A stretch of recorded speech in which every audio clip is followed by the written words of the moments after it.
제가 작년에 이제 조희대 대법원장을 인터뷰한 적이 있었거든요. 대법원장님은 점심은 어떻게 드세요? 이렇게 물어봤었거든요. 늘 본인은 혼밥을 한대요. 불필요한 논란들을 좀 차단하기 위해서 이렇게 자기 관리를 하시는 것처럼 느껴졌습니다. 제2, 제3의 청담동 술자리가 아직도 횡행하고 있다는 생각이 듭니다. 조희대 대법원장을 비판하고 도덕성에 대해서 공격을 하고 아니면 말고 이렇게 갈 확률이 큽니다. 저는 당연히 역풍이 불 거라고 생각을 합니다.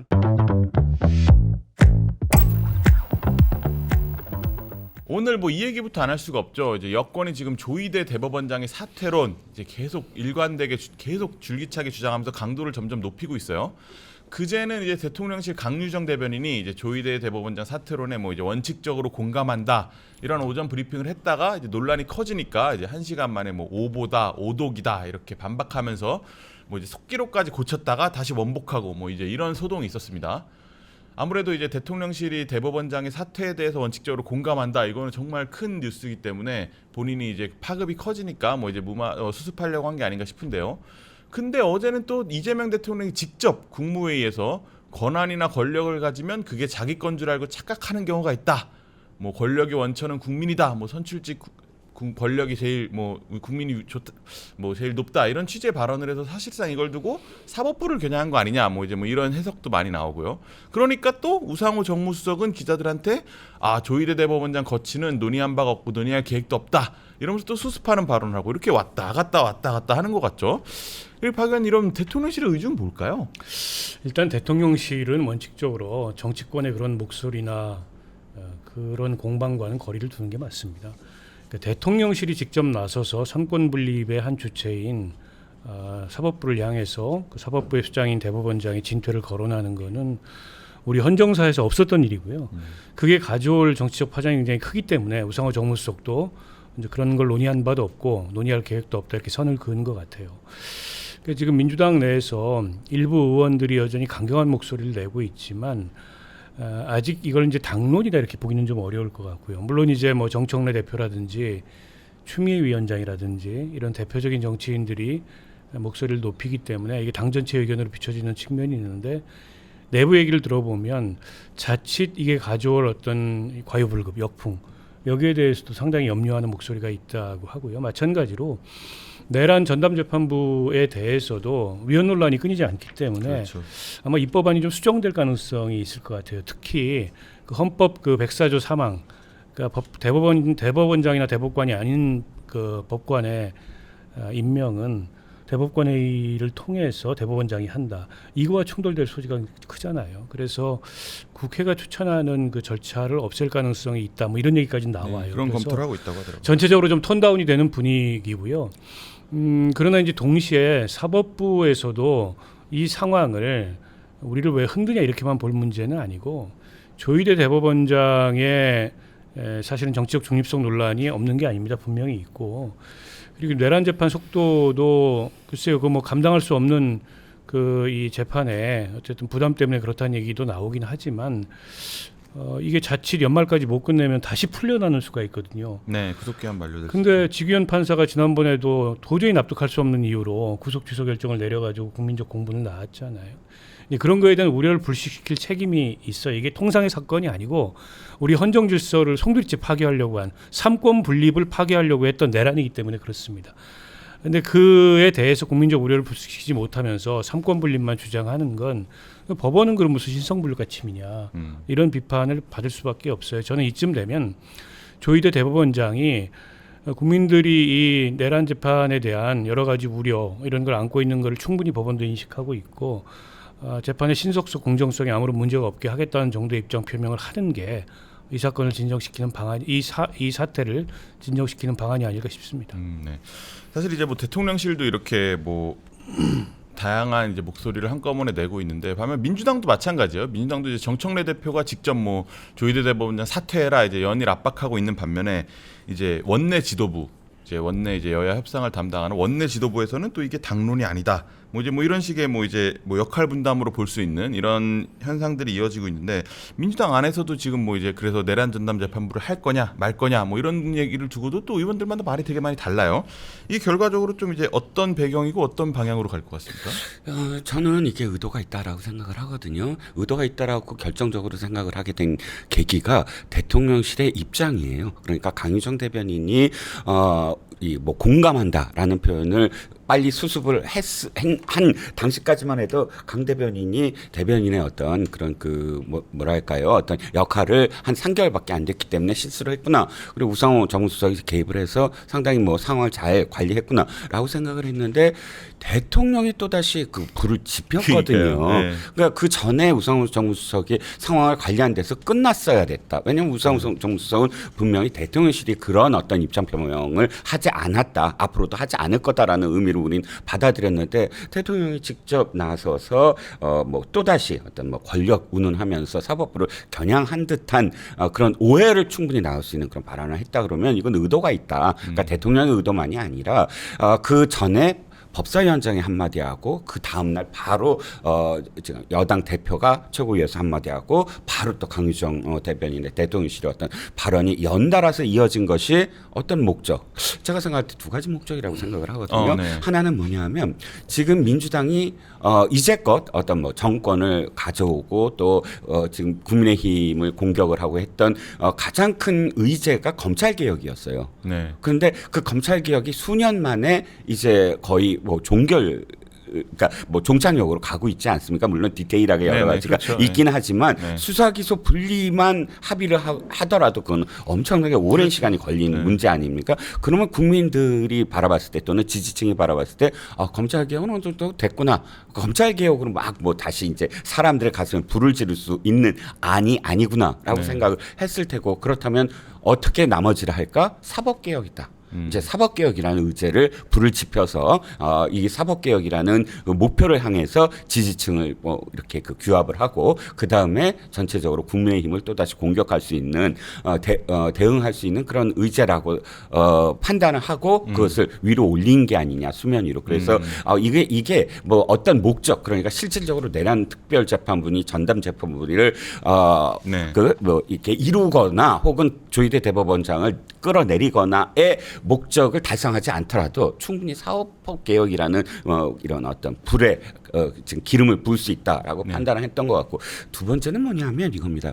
3개월밖에 안 됐는데 역대 어떤 그런 그 정권도 이렇게 빨리 레임덕 얘기가 나온 적이 없어요. 그게 바깥에서가 아니라 바로 또 여당 대표에 의해서 네. 또 삼통 얘기 뭐 나오겠지만 이렇게 여당 대표가 검찰개혁이라는 의제를 갖고 대통령과 다른 어떤 생각을 이렇게 표명한 것처럼 보이고 그래서 대통령이 한 발 물러선 것처럼 보이고 이런 어떤 상황이 그러니까 지금 뭐 그 당정대에서 그 화합을 했다라고는 하지만 화합을 했다는 건 이견이 있었다는 거고 충돌이 있었다는 거잖아요. 네. 그러니까 이것을 빨리 어떻게 다른 이슈로 돌려야 된다. 돌리려면 딱 한 가지죠. 단일되고 하나의 어떤 목적을 향해서 바라봐야 되고 그 목적이 사법개혁이다라고 의제를 던지면 이렇게 각 그 지지층 그러니까 여권 내에 그러니까 이재명 대통령의 지지층이나 뭐 김어준 정청래 이런 어떤 그 지지층이나 계속 커뮤니티에서 싸우던 것이 아니야 사법개혁해야 돼라고 한 목소리로 얘기할 수 있는 그 의제를 돌리는 그런 상황이 충분히 될 수 있다라는 판단 때문에 네. 앞으로도 계속 이 사법개혁을 이슈화하지 않을까라는 생각입니다.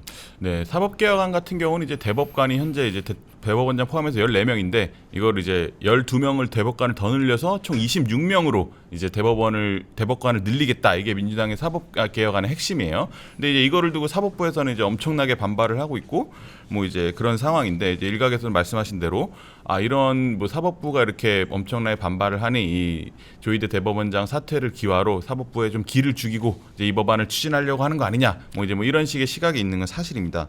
근데 이제 민주당이 약간 그 뭔가 내란 전담 재판부 얘기를 하고 법 개혁을 위한 뭐 이제 이런 압박 뭐 이런 정도의 선을 좀 넘었다고 느끼는 게 요즘에는 이제 막 뭐 정청래 대표 서영교 의원분들이 뭐 이제 조희대 대법원장이 사퇴를 안 하면 뭐 탄핵을 할 수도 있다. 뭐 이제 이런 식의 뭐 뉘앙스로 계속 이제 얘기를 하고 있어요. 그래서 현직 대법원장의 탄핵 소추는 역사상 전례가 없거든요.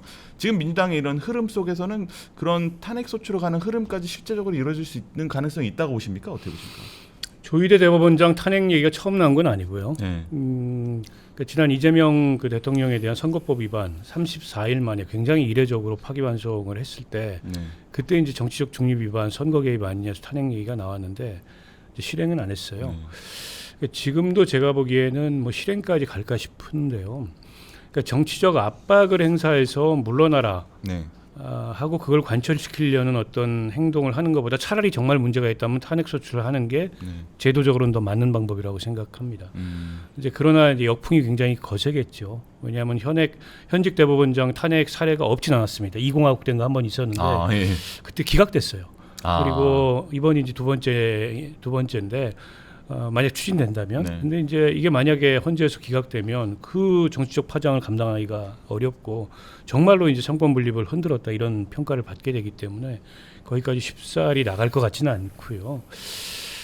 저는 어쨌든 이 문제를 더 확대시켜서는 안 된다고 생각합니다. 왜냐하면 그러니까 조희대 대법원장이 사실 뭐 여권 입장에서 보기에 당연히 문제가 있죠. 왜냐하면 상고심의 사건이 가면 요즘에는 아무리 짧아도 한 700일, 길면 900일. 근데 34일 만에 파기환송, 그것도 소부에 배당된 걸 전원재판부로 끌고 와서 누가 봐도 정치적 의도가 이례적으로 빠르긴 했죠. 있는 거죠. 그리고 나서 그에 대해서 뭐 이렇다 할 법원 내부에 제대로 된 얘기도 없고 일부 이제 판사들이 문제 지적은 했습니다만 그걸 묻혔어요. 그런데다가 지금 사법권 독립 얘기를 하고 삼권 분립 얘기를 하는데 윤석열 계엄 계획 중에 노상원 수첩에 보면 판사들도 다 수거 대상이었어요. 거기에 대해서 조희대 대법원장이나 대법원이 입장 표명한 적이 있나요? 서부지방법원 공격받았을 때 그에 대해서 입장 표명한 적이 있나요? 그러니까 사법권의 독립성은 본인들 스스로가 제대로 지키지 못한 건데 사법개혁이라는 건 정책의 문제입니다. 네. 대법관 증언을 포함해서.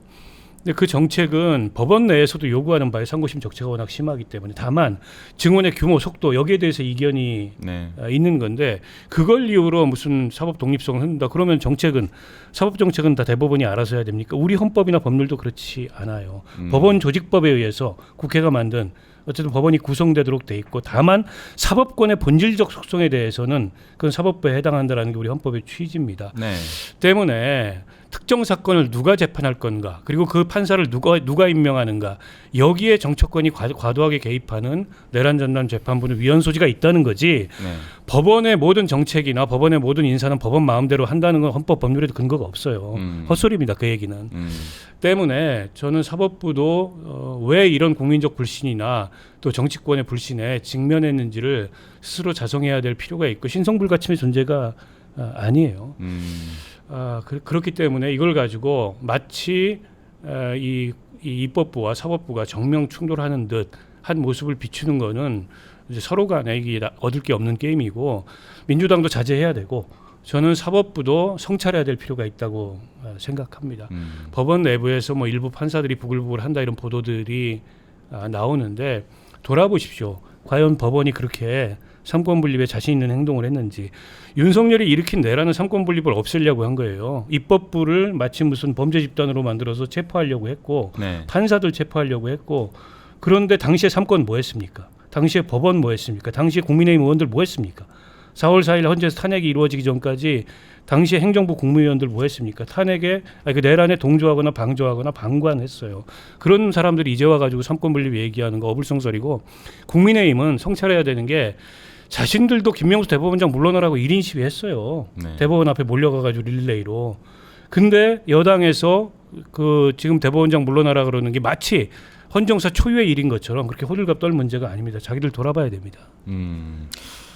네, 이제 사실 제가 작년에 이제 조희대 대법원장을 인터뷰한 적이 있었거든요. 그래서 이제 원래 보통 대법원장 인터뷰가 이제 법조팀 기자들 사이에서 엄청 핫한 이슈고 제일 힘든 일인데 이제 저희가 작년 6월쯤에 했습니다. 근데 그때 그래서 이제 조희대 대법원장실을 이렇게 딱 들어가면 이제 바로 앞에 이렇게 큰 회의용 테이블 같은 게 있고 접견용 테이블 같은 게 있고 이제 그 왼쪽으로는 이제 길쭉한 이제 회의용 테이블이 있어요. 그래서 오른쪽이 접견용, 왼쪽이 그 회의용 테이블이고 그 뒤로 이제 대법원장 책상이 있거든요. 근데 이제 그런 구도에서 이제 뭐 처음에 인터뷰를 하러 갔을 때 뭐 이제 이런저런 얘기를 하다가 대법원장님은 뭐 점심은 어떻게 드세요? 이렇게 물어봤었거든요. 근데 그때 조희대 대법원장은 늘 본인은 혼밥을 한대요. 그래서 점심에도 밖에 사람들을 안 만나고 그 아까 말씀드린 입구 들어가서 왼쪽에 있는 그 회의용 테이블의 헤드 테이블 위치까지 정확하게 얘기하더라고요. 거기에 앉아서 식사를 하시고 밥은 이제 그 대법원에 있는 구내식당에서 이렇게 가져다가 와서 갖다 드리면 이제 그걸 드신다고 하시더라고요. 그래서 왜 이렇게 외부인까지 안 만나냐, 뭐 이제 식사까지 혼자 하시냐, 그러니까 이제 뭐 이제 그런 불필요한 논란들을 좀 차단하기 위해서 이렇게 자기 관리를 하시는 것처럼 느껴졌습니다. 제가 보기에는. 근데 이제 뭐 어제 대정부 질문에서 이제 부승찬 민주당 의원이 이제 뭐 조희대 대법원장이 뭐 한덕수 국무총리, 뭐 김건희 여사 모친의 뭐 동거남, 뭐 이런 분들을 만나서 이재명 대통령 선거법 사건 처리를 모의했다. 뭐 이런 식사 자리를 가졌다. 뭐 이제 이런 얘기가 나왔을 때 저는 약간 그 예전 일이 떠오르면서 그럴 분은 아니었던 것 같은데, 이런 제 개인적인 경험에 기반한 생각을 하기도 했었는데 이런 주장까지 나오게 된 거는 뭐 어떤 배경이라고 보십니까? 제2, 제3의 청담동 술자리가 아직도 횡행하고 있다라는 생각이 듭니다. 청담동 술자리 다시 생각해 보면 상식적으로 봤을 때 법조 출입 기자시잖아요. 상식적으로 봤을 때 김앤장이라는 그런 로펌이 어떤 로펌인지 아시죠? 네. 그 김앤장이 무슨 뭐 일반 그런 기업체라서 한 상무가 저 부장들 다 모여 해갖고 다 모여서 어떤 뭐 술자리를 갔는데 그런 그 로펌이 아니잖아요. 그렇죠. 30여 명의 그 파트너 변호사들이 한꺼번에 모여서 술을 먹는다. 김앤장이. 불가능하죠. 근데 더군다나 거기에 대통령과 뭐 법무장관이 무슨 카페에서 뭐 거의 공공연하게 그런 장소에서 한다.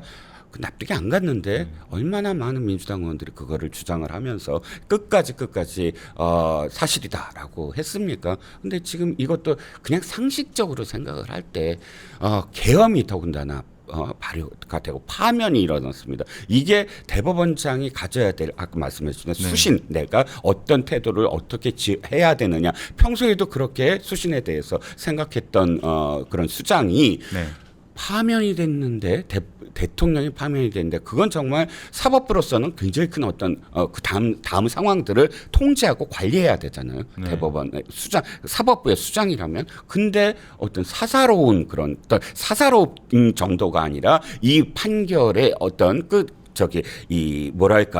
상당히 많은 어떤 정치적인 의미가 담길 수 있는 만남, 더군다나 뭐 김충식 씨, 그러니까 다른 사람들은 어떤 뭐 공직의 연관이라도 있지만 그런 완전한 어떤 사인과 포함을 해서 만난다.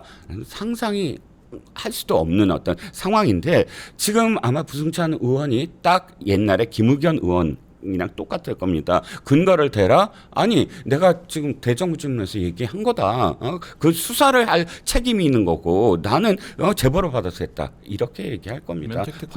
면책 특권이 있고 또 부승찬 의원만 그러겠습니까? 또 다른 제2, 제3의 의원들이 또 나서서 또는 제 개인적인 내피셜이지만 김어준 방송에서 옛날에 그 동태찌개 아들, 그 사장 아들이 갑자기 등장하듯이 누군가 또 등장할 가능성이 좀 있다고 봐요. 이 이슈로 계속 끌고 나가겠죠. 그래서 조희대 대법원장의 도덕성이라든지 이런 것들에 상처를 주고 아니면 말고 이렇게 갈 확률이 큽니다. 사법개혁, 저도 의원께서 말씀하셨던 일부 어떤 부분들은 충분히 국민들도 납득이 갈 수 있다라고 생각을 하는데, 돌아보면 조희대 대법원장은 이 대법원 임명되고 그러니까 임명이 아니라 어쨌든 저기가 되고 청문회 등등이 있었을 때 민주당 의원들이 하자가 없다. 굉장히 존경받는 사람이다라고 그때 청문위원들도 했던 게 기억이 납니다. 조희대 대법원장을 민주당이 그러니까 비판을 하는 시점 딱 이재명 대표에 대한 파기환송심이 대법원에서 상당히 많은 어떤 대법관들의 이 표결로서 통과가 됐을 때 그때부터 사실은 조희대 대법원장을 비판하고 도덕성에 대해서 공격을 하고 그런 그 이후 이렇게 여기까지 왔다고 생각을 하거든요.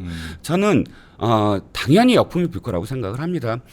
돌아보면 세계사에서도 최근에 들어서도 몇 년 전 헝가리나 폴란드나 이탈리아가 아니라 이스라엘 이 3국의 공통점은 총리나 혹은 대통령이 자신의 어떤 재판에 영향을 미치기 위해서 대법관을 늘리고 자신들이 국회에서 추천하는 식으로 늘리고 또는 대법원장을 뭐 파면시키려고 하고 이것들의 욕풍이 불어서 헝가리든 폴란드든 EU에서도 그걸 개입을 하고 했던 상황이고요. 네타냐후 그 이스라엘 총리도 자신이 총리 시절에 있었던 그런 그 뇌물 사건을 검찰이 기소를 하고 재판을 열려고 하자 사실은 전쟁으로 지금까지 계속 그걸 끌고 있다라는 내부 비판도 있어요. 그러니까 이런 어떤 역풍들을 생각을 할 때 저는 민주당에서도 아마 이것을 막 진짜 실현할 계획이 아니라 사법개혁을 뭐 의제로 삼으려고 하는 게 아닌가 하지만 그럼에도 불구하고 권력은 영원하지 않다 네. 생각을 합니다. 그래서 이제 뭐 정부 여당이 이렇게 조희대 대법원장 사퇴 압박을 이렇게 하니까 국민의힘에서는 이제 뭐 장외투쟁으로 맞받았어요. 뭐 21일부터 대구에서 뭐 이제 장외투쟁을 하는데 황교안 대표 때 이후로 5년 만입니다. 뭐 장외투쟁도 하고 뭐 이재명 대통령 탄핵안 뭐 발의 얘기도 하고 막 뭐 이렇게 하는데 사실 뭐 이제 현실적으로 이 의석수가 안 되니까 올려봤자 뭐 될 가능성은 없잖아요. 근데 이제 이런 식의 대응 이제 어떻게 좀 평가하십니까, 박 의원님? 그러니까 지금 의회 내에서 어쨌든 거대 여당이고 이제 소수 야당이 그 여당의 어떤 일방적인 의안 처리나 이런 거를 견제할 방법이 마땅히 없습니다. 필리버스터 해봐야 그렇죠. 네. 뭐 그조차도 무력화시킬 수 있는 의석수를 이미 갖고 있기 때문에 그렇죠. 그래서 자연스럽게 무슨 장애투쟁 쪽으로 눈길을 돌리는 게 아닌가 싶은데 근데 이제 국민의힘에 두 번에 한 번은 이제 성공한 장애투쟁이 있었고 전신 정당들까지 포함하면 네. 한 번은 이제 크게 실패한 장애투쟁이 있었는데 이제 전자의 성공한 장애투쟁의 사례는 박근혜 한나라당 대표 시절에 사립학교법 뭐 등등에 네. 반대해서 과거사법, 네. 뭐 국가보안법 장애투쟁을 했던 것입니다. 45일 동안에 결국 노무현 대통령이 사립학교법 등등에 대해서 좀 물러섰지요. 그때도 뭐 대형교회 이런 데들이 동원이 됐었는데 지금 윤어게인과 같은 그런 터무니없는 주장이 등장하지는 않았어요. 그리고 굉장히 절제된 장애투쟁을 했죠. 그 장애투쟁의 성과를 보니까 들어갔어요. 바로 국회에. 네. 근데 황교안 그 전 대표 때는 어쨌든 습관적 장애투쟁을 한 거예요. 그리고 그 마지막 결말이 단식 삭발이었고 네. 총선 참패였습니다. 네. 그리고 당시에 그 패스트트랙이라는 의안과 상관없는 그런 뭐 이상한 구호들이 등장하고 이상한 세력이 거기서 힘을 얻으면서 이제 광화문 대통령 정광훈이 탄생을 한 거예요. 네. 지금 장애투쟁을 하면 어떤 모습이 일어날까요? 저는 광화문 대통령 정광훈에 또 여의도 대통령 전환길에 뭐 이렇게 탄생할 거라고 봅니다. 얼마 전에 국회에서 계단에서 집회하는데 네. 윤어게인 딱 이 캐치프레이즈가 등장했어요. 네. 그거 통제 못합니다. 그런데다가 지금 장동혁 대표도 비슷한 생각을 갖고 있는 사람이잖아요. 김민수 최고위원 그걸 공공연히 얘기하는 사람이잖아요. 네. 그럼 저 결말이 뭘까요? 그게 과연 합리적 보수층의 민심을 얻을 수 있을까요? 그냥 자기들 방안에서 자기들끼리 소리치는 거고 그러다가 이제 내년 지방선거 참패 이 결말이 예정돼 있기 때문에 네. 국민의힘 내에서도 이제 장외투쟁으로 나가는 거에 대한 경계의 목소리가 저는 나오는 거라고 보고 결국 문제를 합리적으로 풀어야 되고 합리적으로 풀기 위한 첫 번째 순서는 윤석열과의 절연입니다. 그리고 윤석열이 일으킨 그 계엄 내란에 대한 처절한 성찰과 그로부터의 단절. 근데 그걸 못 하고 있어요. 그걸 안 하고 있습니다. 때문에 합리적 견제 세력으로서 국민들도 상대당도 인정해주지 않는 거예요. 네. 그러니까 야당은 소수인 야당이 싸울 수 있는 무기는 여론밖에 없습니다. 근데 지금 국민의힘이 여론에서 어떤 상황에 놓여 있는지를 여전히 객관적으로 보지를 않아요. 일종의 이제 메타인지가 작동을 안 하고 있습니다. 이런 상황에서는 장외투쟁을 하건 뭐 단식을 하건 삭발을 하건 백약이 무효하다. 스스로 성찰하지 않는 결말은 뭐냐면 수술당하는 겁니다. 수사기관에 의해서. 네. 그 첫 번째 수술 때 이제 권성동 의원이 올라가 수술 당했잖아요. 네. 권성동 의원으로 끝날 것 같습니까? 제가 보기엔 그게 결말이에요. 지금 예정돼 있는. 그 성찰하지 않는 정치 세력의 결말은 그렇게 될 수밖에 없다. 이게 그래서 장외투쟁이라는 게 사실 의회 밖으로 나가가지고 뭐 이제 말씀하신 대로 뭐 아스팔트에서 시위하고 이런 건데 사실 이게 지금 국민의힘이 견지해야 될 노선은 이제 뭐 그 말씀하신 대로 이런 윤석열과 단절하고 좀 왼쪽으로 옮겨가서 중도 쪽으로 옮겨가서 지향하는 이런 모습을 보여야 되는데 사실 말씀하신 대로 그런 아스팔트 보수로 나가게 되면 이제 좀 더 극우화되고 그들만의 세계에서 이렇게 시위하고 이러면서 동질화되고 뭐 이런 경향이 좀 더 심해지거든요. 그래서 이제 그런 점들에 대한 우려들이 좀 여러 군데서 나오는 것 같습니다. 그래서 뭐 이제 아까 말씀드린 대로 조희대 대법원장은 이제 이런 총공세에도 결국 침묵을 지키고 있어요. 원래 어제 이제 뭐 입장을 퇴근길에 낼까 말까 뭐 이런 얘기들이 나오다가 결국 안 내는 걸로 정리가 됐고 지금 분위기로는 앞으로도 좀 당분간 안 낼 것 같아요. 이게 앞으로 이런 사법부와 조희대 대법원장의 이런 대응 뭐죠? 어떤 방면으로 가실 거라고 보십니까? 글쎄요, 제가 판단할 때 여기에 대응한다는 건 또 더군다나 자기 문제잖아요. 네. 자기를 사퇴하라 마라 했는데 아 그건 아니다라고 이야기하는 건 그건 사적인 어떤 사견이지 네. 그러니까 이 법원에 대한 어떤 그런 수장으로서 이야기할 것은 아니라고 보고요. 예를 들어서 지금 대법원장을 공격하는 기재 중에 하나가 계엄 때 왜 논평을 하지 않았느냐 네. 또는 뭐 서부지법 때 왜 개입을 하지 않았느냐 제 기억에 서부지법 사태에 대해서 그러니까 사법부가 논평을 했어요. 제 기억에는 그때 네. 당시에 네. 이건 사법부에 대한 침탈이다라는 그런 취지로 논평을 했고 그 계엄은 좀 성격이 다른 것 같아요. 계엄에 대해서 어차피 계엄이 되고 그 다음에 파면은 헌법재판소에서 대통령의 파면을 논해야 되는 어떤 상황인데 네. 여기에 대법원장이 뭐 어떤 대법원이 나서서 이야기를 한다. 그러면 또 헌법재판소에 어쨌든 하해야 될 상황들에 좀 뭐랄까요? 방해가 될 수도 있다. 뭐 이런 생각이 들고요.